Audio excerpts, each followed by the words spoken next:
Hey, thank you so much for joining our broadcast and podcast. I am just like so excited. Uh, I I've been listening to this podcast called Marketing Made Simple with Dr. JJ Peterson, and I just love his podcast. And then I heard him on another podcast I listened to, and I told my wife, I said, I think I'm going to reach out and see if he would come on my podcast. And lo and behold, he was like, wrote me back very quickly and said, I'd love to. And so, Dr. Peterson, thank you so much for agreeing to join us today. Oh, thanks for having me. I'm excited to And be here. yeah, so you are involved. First of all, you also teach at Vanderbilt University. Is that correct? I Or do. I'm an adjunct professor in the Masters of Marketing program at Vanderbilt. Yep. okay, great. And then you're also involved with a company called Story Brand, and I kind of get confused, and I did a little research on that, but is it you and Donald Miller, or is that just Story Brand, just your company, or I work, I mean, Donald Miller owns it all. My okay, technical title is I'm head of Story Brand. So I kind of okay, run the marketing side of Business Made Simple. So Business Made Simple is really an education platform that helps small businesses grow in kind of a bunch of different areas, really six different areas, kind of their leadership, their sales, their marketing, even finances and management. And then part of that, probably the biggest piece of that is helping companies grow specifically with their marketing. And that's okay. the story brand side. And that's what I'm in charge of. So I do kind of the story brand, the messaging and marketing side, helping small businesses grow. Okay, great. And I'm telling you, you have to buy his book, which is Marketing Made Simple. And I have the audio book, and you have to subscribe to his podcast because it's just a great podcast. So I wanted to talk to you about story last year. Uh, Dr. Peterson, I was president for Missouri Realtors, which is in the realtor organization. We have the National Association of Realtors, and then each state has a realtors and a local. So I was blessed to be president of Missouri Realtors, about 26,000 members. And so every year they're like, okay, what's your theme this year? And I thought, what's my theme? And I love stories. And I thought, why not have the theme? It's your story.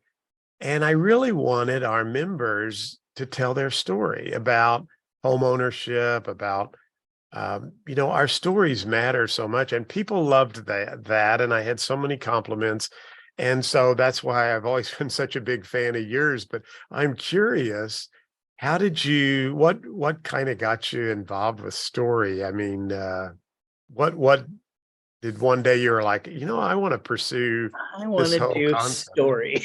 Yeah. It's so funny. I feel like my life, if you look back, it looks pretty hodgepodge of all the different things that I've done, everything from working for a nonprofit. I did public relations for a nonprofit that builds homes in Mexico. And then Okay. I did improv comedy for a while. I actually toured and did improv comedy Okay. professionally. Yeah. uh, I've been a professor. I've been a dean of students in a university. I worked in Hollywood a little bit. I worked for another international nonprofit. I've kind of done, I was a youth pastor for a little while, and I've kind of done all these things. And what I looked back on as I got older, maybe truthfully 20, 30 years into my career, I realized then that the through thread of everything was story.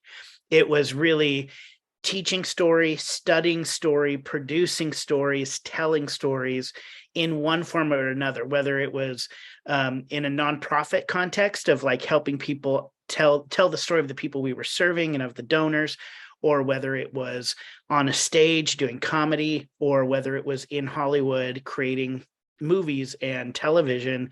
And even when I was a professor of communication. So I was teaching students to tell stories, marketing and speech and debate. And really what it all came down to is one day I was not one day, I was dean of students at a university in Southern California. And I had sold a reality television show to a production company, and I was going to kind of leave the school and go kind of more full-time in Hollywood. And as a gift to myself, leaving the school, because I was in charge of, I was dean of students, so in charge of student life, I decided to invite Donald Miller, who is my favorite author, to come in and speak to my students about how to live a great story with your life. So I was just like, I'm going to bring this guy in. I like him. I don't know him. I have the budget, and this is a gift to myself. Right. So I did. I brought him in, and he spent some time with my students, the university, teaching them and talking about story and how to actually live a great story with your life. And he and I just began talking, and he said, I am starting this new company called Story Brand. And I'm kind of going to be helping companies tell their story and invite customers into a story. And he's like, would you be willing to come out to Nashville and go through the process to brand your television show and your kind of new career? And I said, sure. I thought it was great, and I got very excited. But I had no idea what it would eventually become. I flew out to Nashville, and the first time I heard him talk about it, I was in. I was like, everybody in the world needs to know this. Yeah. Because what he really did is I think anybody who is in business or nonprofit or a speaker or a leader, we're always trying to communicate clearly. If you can communicate clearly, it is probably the best skill you can have, really. I believe when in leadership and business, marketing, sales, everything, communicating clearly. And what Don really began to show me when he began to teach about how story works is basically the reason why most of us are not understood. It's not because we don't have a compelling story to tell, or we're not even good, quote unquote, communicators, or we're not energetic or likable. It's because we're actually not communicating clearly. And clearly is different than being an entertainer or anything like that. Clarity is all about helping somebody essentially memorize the story that you're telling in a way that moves them to action. That's really the most powerful stories do that. Even if you go all the way back to Aristotle and Plato, Aristotle wrote in Poetics, if you want to move a culture, if you want to change society, the best way to do that is through story. And he began really to break down how story works. And that's been refined over the years. So what Don really came forward and said is, here's the thing. We live in a culture where we receive between 3,000 and 5,000 commercial messages a day. We are bombarded with information all the time. The information that sticks with people is the information that people can understand the clearest and the fastest, really, because we're just so busy and so overwhelmed with everything. So if you, as a leader, as a communicator, as a business owner, can learn to communicate clearly, not even in an entertaining way or a flashy way, cute, clever, but clear, you're going to win in the market. Because the market does not honor the best products and services. The market honors the brands that communicate the clearest. So what he did then is, once he kind of understand that, he began to say the best way to communicate clearly is through story, the best way to connect with people. And story is based in formula. It's not just trying to be an entertaining storyteller. It's if you understand the rules of story and understand how good stories are told, and then create messaging out of those rules, you are going to win in the marketplace or win in leadership, because you are going to be the clearest communicator in the room.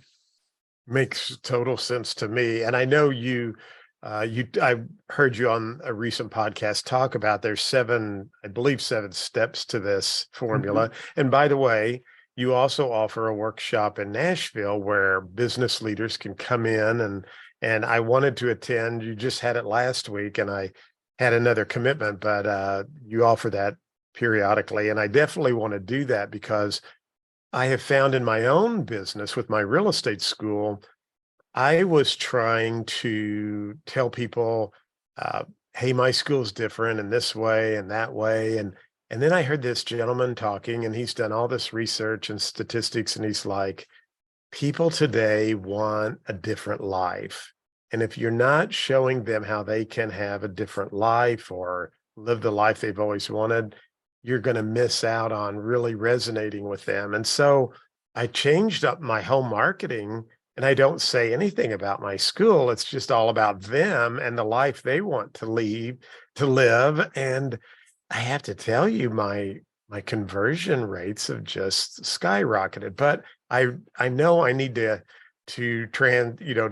implement stories. So I'd love for you to walk us through, as a real estate broker on the real estate side, what's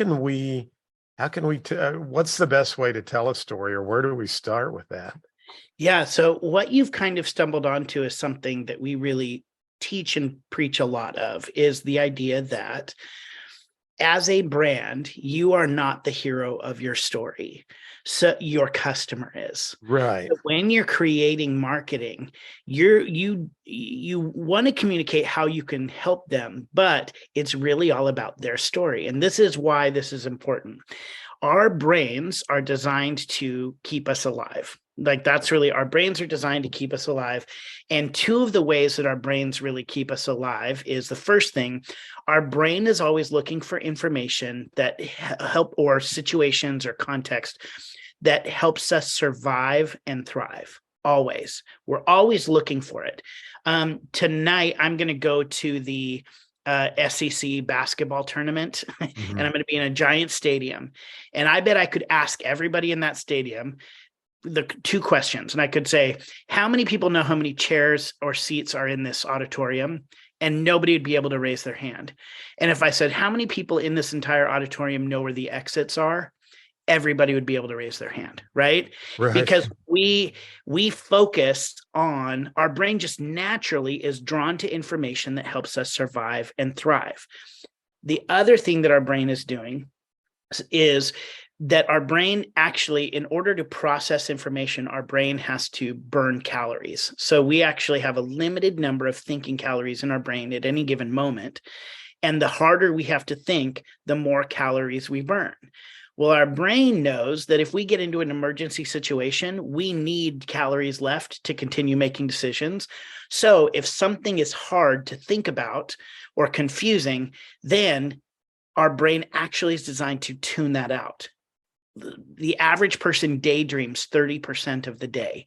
That's a survival mechanism, because our brain is literally turning off and go, don't think, this isn't important.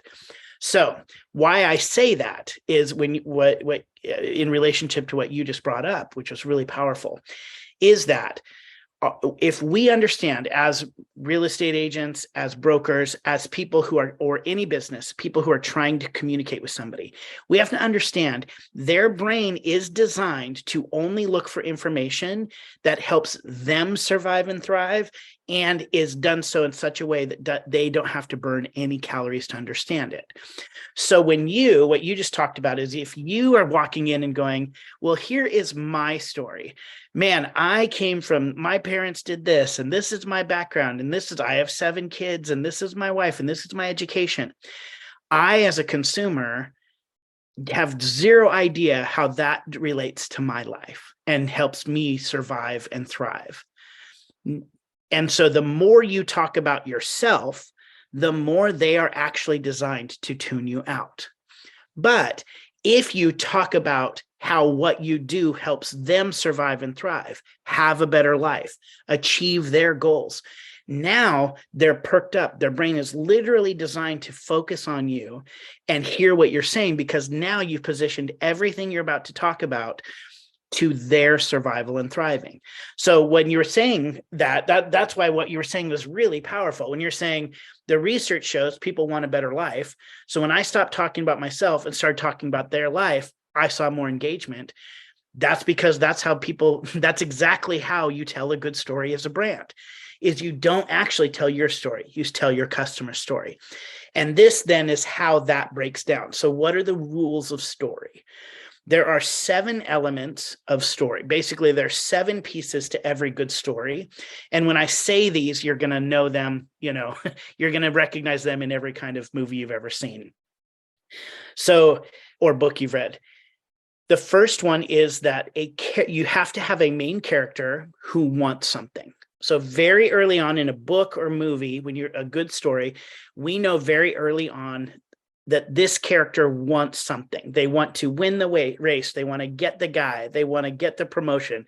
They want to defeat the bad guy. They want to rescue their daughter. We know very early on, and really within about 7 minutes of a movie starting, we need to know what that character wants. That gets the story started and makes the audience pay attention. If they want 500 things, we don't pay attention because it's too confusing. But we know very early, this person wants this, and then the movie is really all about, will they get it? We're now hooked on the story. We're paying attention. So that's the first thing. A character needs to want something. The second element of a good story is that character has to encounter a problem. So if there's no problem in the story, it's not a good story, right? That's really very, very key. The strongest hook of the story is the problem. So within about 12 minutes of a movie, a character has to encounter something. So they want to connect with their daughter, and then the problem is their daughter gets kidnapped. It's very like that. And you've seen that movie, obviously, like with Liam Neeson 20 times, or that Luke Skywalker wants to connect with his father, but ultimately we learn his father is Darth Vader. You kind of like, there's always some kind of problem that happens, and that's the hook of the story. Then the main character meets what we call a guide. The third element of story is that a character meets a guide. The main character can't overcome the problem on their own, so they need help. And they meet somebody like Yoda or Obi-Wan Kenobi, somebody, Gandalf in Lord of the Rings, somebody that can help them overcome their problem. And this person has empathy and authority. They've won the day. They're the most powerful character in the story, but they also understand what the hero is going through because they've been through it themselves. Then the fourth element of story is that the guide gives the hero a plan. There is a way for the hero to win the day. So you'll hear that in almost every movie. What's the plan? Or here's the plan. You'll see a plan in every movie because we as an audience need to know that there's a way forward for the hero to win. Then there is a moment where the hero must be called to action. There's actually a moment the hero has to be in or out. They've got where they need to choose to like run at and destroy the bomb or run away from the bomb. They have to act to overcome the problem. And then through the whole story, there are two last sections that are called the stakes, both positive stakes and negative stakes. So success and failure are forecast for the hero throughout the story. So we know as an audience what we're rooting for. We're moving towards hope. That's success, what a happy ending looks like. There has to be something the hero can win that we're cheering for. And there also has to be failure or negative stakes in the story that if the hero doesn't win the day, bad things happen, right? The bomb is going to go off and everybody dies. If there's no tension in the story, if nothing bad can happen, if the hero doesn't act, it's not a good story. But if there's also not hope that the hero can move towards, it's not a good story. So those are the 7 elements. A character who wants something, 1, 2, encounters a problem, 3, meets a guide, 4, who gives them a plan, 5, that calls them to action, and 6 and 7 that results in either success or failure. So that's what every good story that's really meant to reach the masses is designed around those 7 elements. And that helps the story stay clear, it helps it stay cohesive, and it helps it stay focused. Now, when you take those principles and apply it to marketing, what you're looking for is really 7 talking points that make up your marketing story, which is really your customer story. So you want to identify what is it that your customer wants, and you want to name it very clearly. So they want to buy or sell a home in the greater Nashville area, right? I mean, you just literally want to name that people know this is what I help people do. So they don't have to burn any calories. Then you, as a real estate broker agent, you need to decide, what problem specifically do you solve for your customer that they're experiencing? So one of the problems you could bring up is, you could say something along the lines of, right now, because there's less inventory on the market, it's Right. harder to get into a home. Now, if you just name that problem, what you're actually doing is hooking customers into the story that are feeling and experiencing that same problem. The only reason why people are paying anybody any money for any product or service is because you solve a problem for them.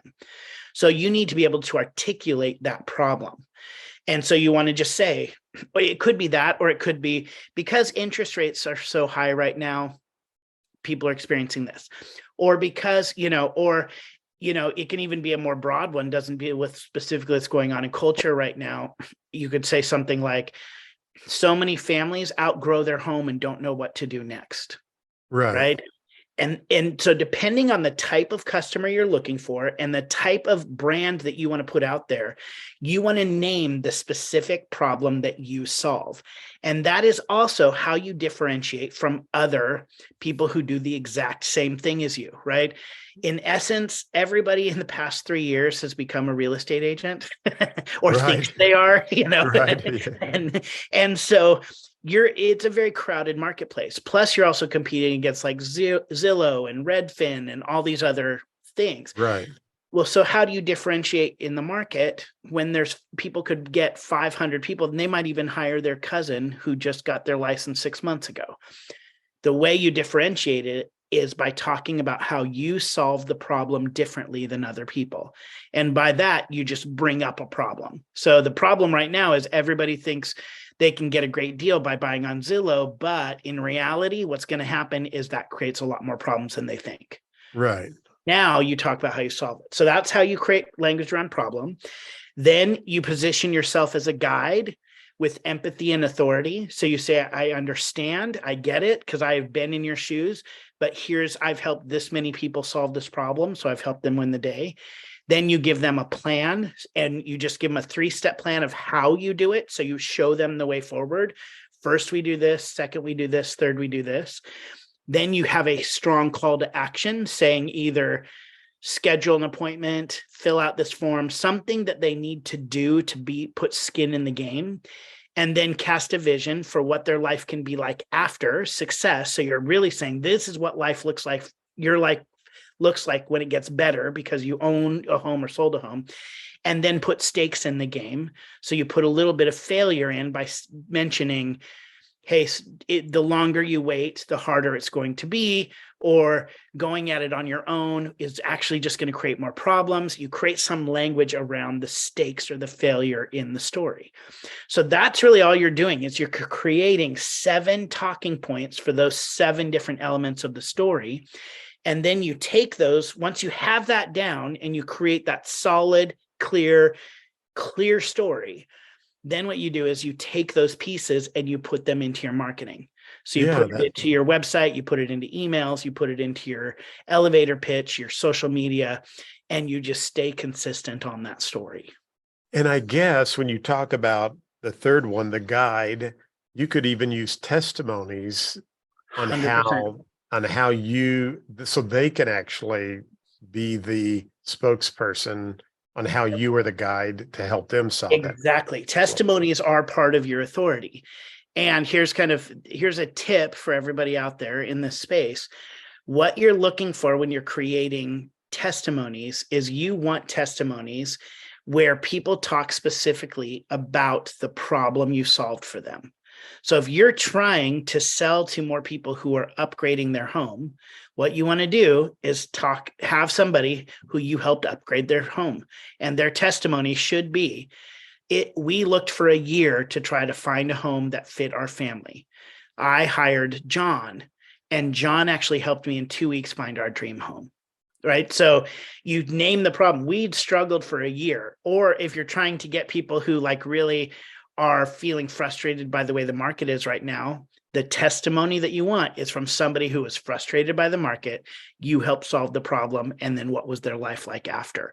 So even in your authority, you want to tell the same story you've been telling in their testimonies. You want to tell the same story you've been telling in your marketing.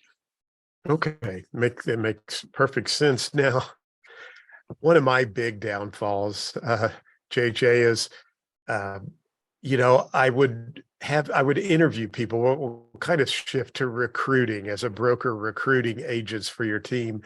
And sometimes I knew I probably shouldn't hire this person, but I had this compassion for them that, I think they could do good and fit into how could we use story to make sure we bring the right people that have the same culture? Is there a way to weave this story for hiring people as well, or making sure we're attracting the right people? Yes.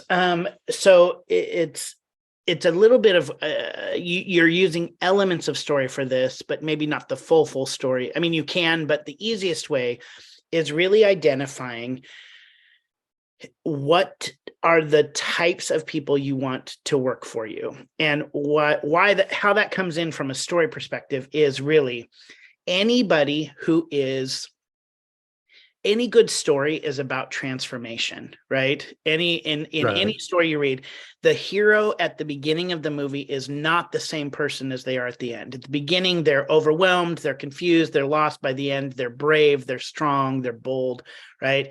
You can even, like in Star Wars, see that Luke is kind of just this wandering orphan on a desert planet, and then he becomes a Jedi. We can literally name something else in him. That, in story perspective, is called aspirational identity. So who does the character want to be when they transform through the story?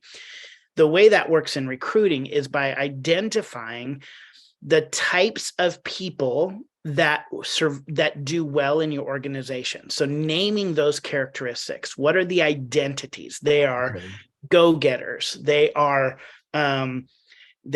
passionate, they are compassionate, whatever you're kind of, and narrowing that down to really 3 identities. And in your own mind, as you're creating this, as you're saying, when people work with me, this is who they become. And you can talk about how they become that through your story, but really just the basic line is going, when they work with me, this is who I want them to become, and casting that as an aspirational identity. What that does in recruiting is it actually connects you with like-minded people who will be a good fit for you. So when you can articulate that aspirational identity, you'll connect with the right people, hopefully. Yeah, I like that. Thank you. That there was one item you were talking about, and I listened to a lot of podcasts, but I'm pretty sure you told the story when you were talking about the calories in the brain and all the information. And I think you told the story about Steve Jobs, who ran a 4-page ad in the New York Times, and then he went to work at Pixar and learned about story. But I'd love for you to kind of share that story, or share a little bit of that. Or so when Steve Jobs launched their first home computer, they took out a full-page ad in the New York Times, and it was this whole thing that really walked through like all of the features and the specs and how much this computer could do and all of these things. And just went, it was a full page on and on and on about all the things about the computer and how cool the computer was, how fast the computer was, how much it could do. And the computer bombed. It did not. Here it was this company that at the time was trying to convince everybody that they needed a computer in their home. Nobody had a computer in their home. So he was trying to invite people into a new kind of story. And all he didn't talk about them. He talked about the computer, and it completely bombed. He did not understand the power of story. So then he ends up basically getting let go from Apple not quite, but basically like he leaves Apple and he goes and he ends up working with Pixar. And at the time, Pixar was really just, they had done like a toothpaste commercial. Like they were doing a new type of animation. They weren't who we know today as this animation studio. They actually did, I believe, like tech for doctors and things like that. Well, then they kind of created this small storytelling component side of it with John Lasseter and began, becoming who they are, who we know them today. And Steve was there while all that was happening, while Toy Story was being creative, and began to understand how story works and how story can be so compelling and moving. And he ends up coming back to Apple. And when he comes back to Apple, their entire campaigns switch. So I don't know if you remember the Think Different campaign. The Think Different campaign was that Apple put out there was really, it was Richard Dreyfuss had this voiceover where he was like, we are the creators, the rule breakers, the da da da da da. And they're showing pictures of like Gandhi and Mother Teresa and Martin Luther King and all of these people who are like inventors and movers, Einstein, movers and shakers, people who changed history in the world. They did not show a single Apple computer or Apple product. They didn't show anything. It's black and white imagery that told a story. And really what it did, again, is invite customers into a story to identify with Apple as their guide. They were basically saying, anybody who feels on the edge and overlooked and has the potential to change the world, but you've been left behind, we are the people. This Apple tribe are the people who are going to move us forward. And you're going to ultimately, subconsciously it was use Apple products to do that. But they stopped kind of focusing on the products and they started focusing on the story. And that really is what changed Apple and made it what it is today. Because they are powerful products. And I would argue that when the Apple Watch first came out, they made the exact same mistake. They talked about how cool the watch was, how amazing the watch was, all the amazing things the watch could do. And it did not go well in the beginning. Now, if you see Apple Watch commercials, it's all about how you use it to go running, how you use it to have better health, how you use it. It's all about the customer. And now so many more people I know have Apple Watches. It's doing really well. But it had to switch. And they made the mistake after Steve Jobs left. They really made the mistake of doing Apple Watch, focusing on the watch and not the people, sorry. And then now they switched it. It's doing better. Yeah, their last event was so powerful on that watch when they just, if you watched it, but they just had all of these people, the gentleman who was in a trash compactor accidentally, and he was able to call and get out, and all these people who were thanking Tim Cook for the watch. And I thought, man, I haven't been wearing my Apple Watch that much. I probably need to start wearing it. It was very powerful to me. Yeah. One of the things on your website, I know your time is valuable, so I want to keep this brief, and thank you. This has been very helpful. But one of the things I noticed on your bio from the university is that you debated film at Sundance. Film festivals were on panels for debate. When you watch movies like that, is there a part of this process where writers sometimes drop the ball or they fail to execute? I mean, sometimes we watch a movie and they set it up at the beginning so good and there's a problem, but then all of a sudden you just get lost in the rest of the movie. And I was just curious when you watch some of those, because Sundance films, I'm sure I like those kind of movies because sometimes they take a different path that's kind of unique or.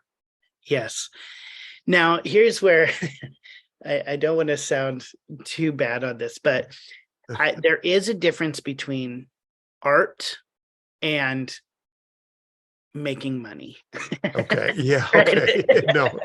So there's a couple of things I would say is that like most of the movies at Sundance, I would probably say 75% of the movies at Sundance are going to be seen only by a very small audience. Right. Because they break the rules and they're more artistic and they're not meant for the masses. They're really meant for a niche audience. You have to pay more close attention to the movie because it breaks the rules. It's a little confusing. It's artsy, right?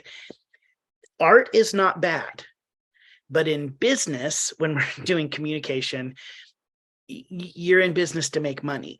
Now, Right. if you want to be in business to make art with your messaging, fantastic. Break all the rules. That's fine. It will Yes. be cute. It will be clever. It will be fun. You as a person may be memorable, but you probably won't make a lot of money. Right. And Yeah. that's what I think of a lot of times when I think of a lot of those movies at Sundance is they're incredible art. They're unbelievable art. They're not good movies in the sense that they're not really designed for the masses. They're Right. designed for a niche group of people who want to think deeply and be challenged on, certain things. So, when I'm talking about this formula, what I'm really talking about is the formula for the masses. And Right. that's really, it's about clarity, not being cute and clever. And so, yes, some of those at Sundance and indie films and even some European films, they 100% break the rules. Most people don't see them.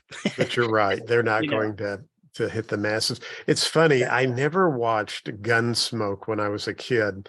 And I don't know, a couple of months ago, I went by the Inspiration Channel and there was this old black and white Gunsmoke. And my wife said, my dad used to watch those all the time. And we sat there and watched it. Well, now I'm hooked on those, but I'm looking and and of course, that TV series was on for I don't know how many years, but they really follow this pattern. And sometimes there's a happy ending at the end of a Gunsmoke, and the black and white ones, sometimes they leave you, you have that success or failure. Sometimes there is, they leave you with the failure, and it's okay because I was entertained and yeah. kept engaged the whole time. But interesting. And Uh, they ultimately wrap up, they have a little bit of those. They go back to the happy ending the next they episode. do. That's right. Yeah. So you can't Anyway, have that in episodic television because you have to maintain some of that tension and keep the crowd. And that's really what when I talk about there has to be failure stakes in the story, is that if we know it, like we're watching Gunsmoke and we know that every single time it's actually going to be a happy ending and there's nothing really at stake in the story, we begin to get less interested. right, So they have to throw in that there are actual real stakes in this story for it to matter, for us to pay attention. And that's one of the things, like when I'm talking about putting stakes in your story as a marketer, you don't want to say things like, well, if you get the wrong house, you might go bankrupt and die, and then everybody will hate you forever. right, yeah, That's like heavy stakes. right, But what you do want to do is put some real stakes in the game and say, the reality is, without an agent, you're not going to have access to the best listings. They're going to be gone before you get a chance, and you don't have somebody who has your back to make sure that you're not making a bad deal. That's right, it. That's it. Like, that's just saying stakes in the story. The positive stakes would be like, when you have an agent, you're going to find a house and you're going to, get ahead and you're going to get the life that you want. You want that hope that you're pushing for. But you right, also need, if there's nothing at stake, if there's no if I don't hire you, nothing bad could happen. That's not a compelling story. I'm right, not motivated to hire you at all, because now I'm just putting, the risk is I give you money and I don't get a result. right, But we need to show people that inaction is actually costing them. They think action costs them. We show them with failure that inaction also costs them as well. And we need to just put that out there in some language and basically say, when you don't hire an agent, here's what you risk. right. Excellent. Thank you so much. Well, Dr. Peterson, thank you. This has been just an absolute pleasure. Be sure and check out his podcast, Marketing Made Simple. Subscribe to that, and then go over to the website, StoryBrand. You've got some great tools there on the website too. I noticed you have Yeah. Business Made Simple, which is an online course. Yeah, we have some business owner. online courses, but if people today are listening to this and going, I would love to begin just kind of experimenting and trying to write some of these talking points for my story, or my brand story, we actually have what we call an online brand script. We use a tool called a brand script. It's just kind of a piece of paper that you basically has boxes that you can fill in the talking points for each of these points of story. So if you didn't write them down, you don't have to memorize, they're there, but you can go on there and begin the process of kind of creating your story. And that is at storybrand.com/brand script, one word. Storybrand.com/brand script. And you can go on there and you can kind of begin creating your own story there and practicing creating those talking points. Well, that's wonderful. And thank you again. I know I get so much out of listening to your podcast and your wisdom and insight. So you always say different people, a marketing crush or this, and I have to say you're my marketing crush because I love to listen to your podcast and all of your information. So thank you again. It's been a pleasure. Well, thanks for having me.